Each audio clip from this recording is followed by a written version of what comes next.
Hello, all my sweet, gorgeous souls. This is the weekly healing messages. It's for 2 weeks, more or less 2 weeks. It's going to be from May 26th through June 8th. I have all my notes written down over here. We are coming into eclipse season. And let me just tell you what I am being given from Spirit as we approach this eclipse season. We have 3 eclipses. You have 2 lunars and 1 solar. First one's taking place in Sagittarius with the full moon. What Spirit tells me first off is, where is that moral compass? Moral intentions. Moral codes. I mean, let's really get down and dirty. That's what we do here. We really work at seeing our inner truths, our depths for soulful discovery. And you're really coming into a lot of that at this time. You're having these eclipses that are coming in, and they are reflecting back to 2012, 8 years ago, and they are reflecting all the way back to 2002, 18 years ago. Technically between 2001 and 2003, but we're going to target right around 2002 for the most part. Because these eclipses, at least the first 2, are really getting into this Venus retrograde in Gemini. And reflecting back on those energies. And let me pull my notes over here. For the 2012, you are reflecting back to that 8 years ago. Cracks in the foundation. Where you tried to fill those cracks in the foundation. Where you were clinging to something that you thought would be helpful. Something that you thought that you always knew. Something that felt right. But you were trying to force it to be right. And it backfired. These are those kind of energies that you're looking at because you were in Venus retrograde at that time.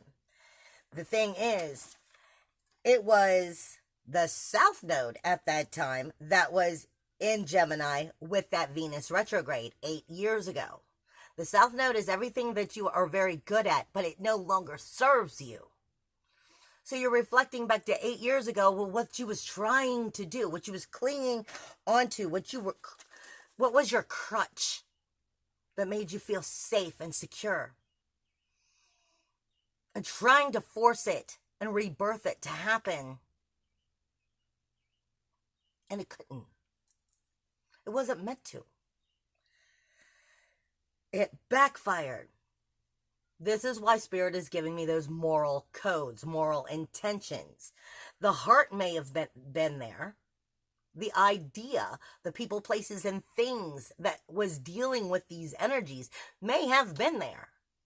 But something about that moral intention, something about the moral code wasn't 100% right. This is asking you not to reflect and do the same thing. This is asking you not to fall back into the crutch this time around. See, now, when you look at 2002,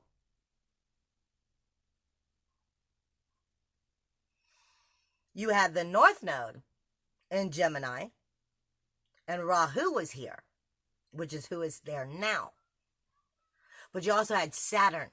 So this is talking about going all the way back to 2002. Somewhere in those 8 years, there was a lesson of rules, laws, and boundaries that didn't get learned. The shifting of penetrating those rules, walls, and boundaries in the proper way with love, because now they're giving me vanilla.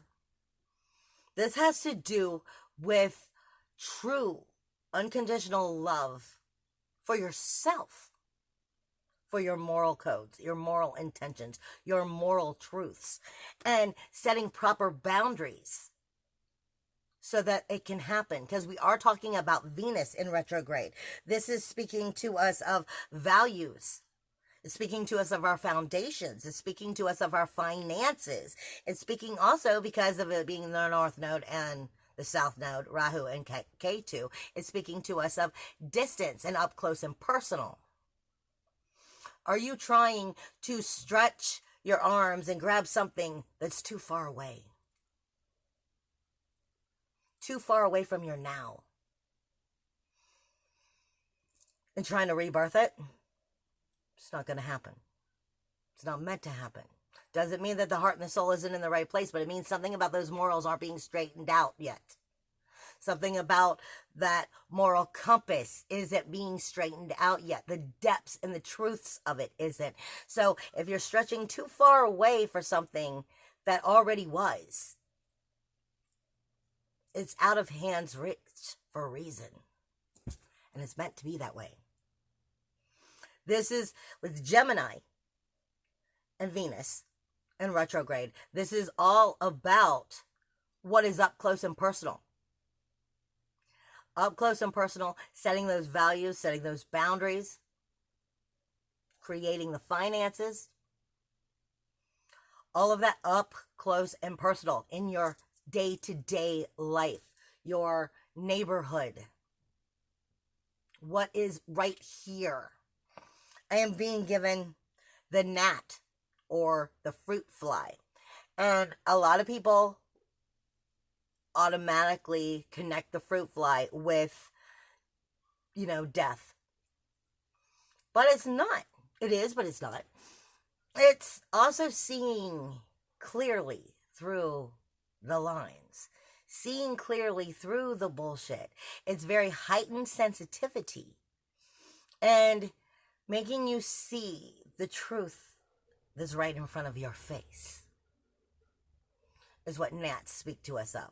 It also speaks to us of the sensitivity of the body and the skin and just feeling it physically and acknowledging the growth that must happen, because usually the gnats are around the dead or death or dead food, so to speak, like picnicking.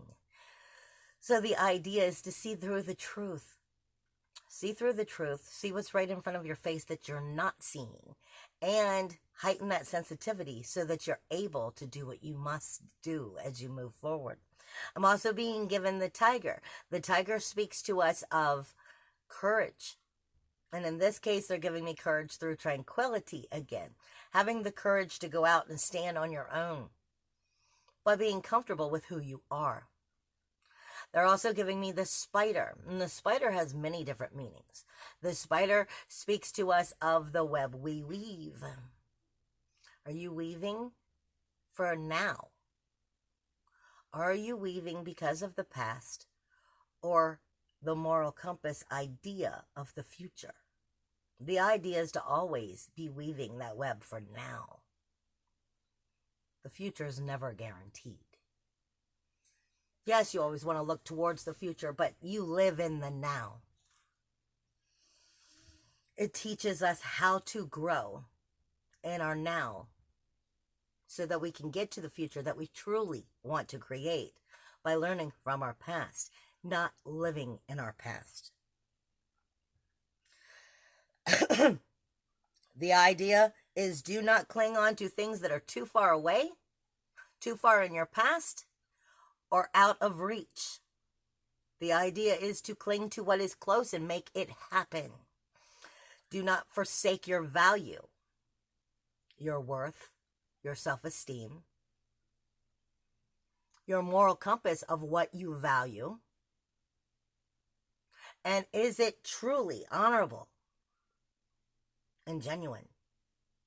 Or is there some deceit and lies that you're telling yourself about that?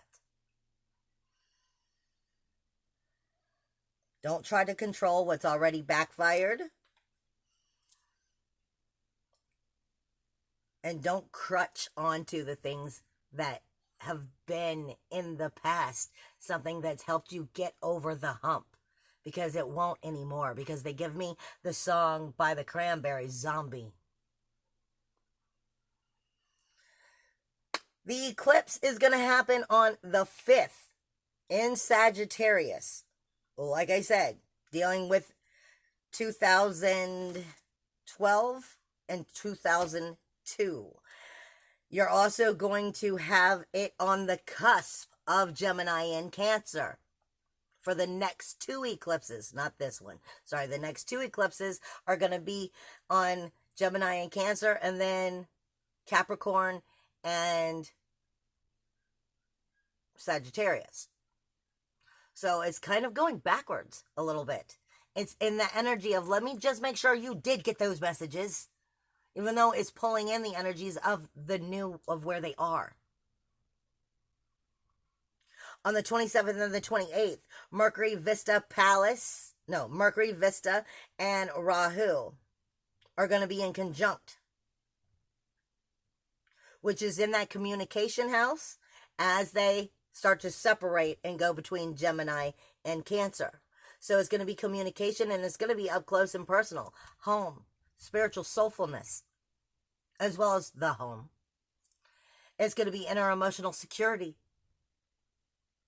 You have Pisces energy, which still has Mars and Ceres, and Spirit is saying that 12th house energy. Insecurities, skeletons in the closet. You have Mars and Ceres. Ceres is karma, the threefold. Mars is action, aggression, passion, fire. Your inner warrior. Your inner belly dancer. Do you feel good about yourself? Really, truly? Can you look in the mirror and smile? They are in conjunct, and they're starting to come out of that conjunction. They've been in conjunction all of this week at their most powerful, which has been some of that depressing insecurities that's been showing up.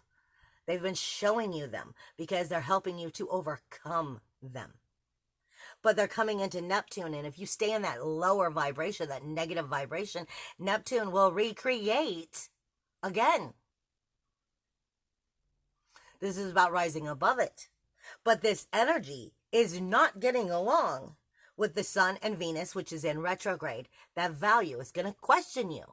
It's going to question that moral compass. It's going to question those moral intentions, moral values, and the communication you have with yourself and everyone else. It's also not getting along with Pluto, Jupiter, and you might as well just throw in Saturn and Pallas because they're so close together, even though they're in different signs, which is those rules, walls, and boundaries. Pallas, like I said, is the dot connector. When all of a sudden the dots are connected and you get it, that's Pallas. Coming on top of Jupiter, which is not in its most powerful place, and Pluto. Death, decay, and destruction, abundance, manifestation with abundance, rules, walls, boundaries, and did you connect the dots? So that you can make the changes and step into the true value of who and what you are. Really recreate yourself. Reconnect to your own depths. It's also not getting along with Uranus. That's that controlling energy. Uranus is right now independence, individuality, uniqueness, freedom, inventive nature. And where is it feeling threatened? So it's becoming controlling because of lack of self-worth, self-value, self-esteem. This is getting into your insecurities and trying to force you to find how to create security within them. Starting with the communication you have with yourself, with everything that is up close and personal with you. However, Chiron is getting along great with Jupiter and Pluto and Saturn. The wounded healer is trying to help point out what you need to acknowledge to make these changes. It's also getting along with Venus and the Sun, illuminating that sensitivity. All week, this energy is going to be building up to this eclipse. I told you in the beginning of the year, it's a 4-year, which is the universe is going to have its way, a 5, because it's a leap year, which is taking the leap of faith. It's also speaking to you about adaptability and change with loyalty to what you're truly loyal about. And filling in the cracks of the foundation. From your lower chakras, working you upwards. I love you guys. Bye.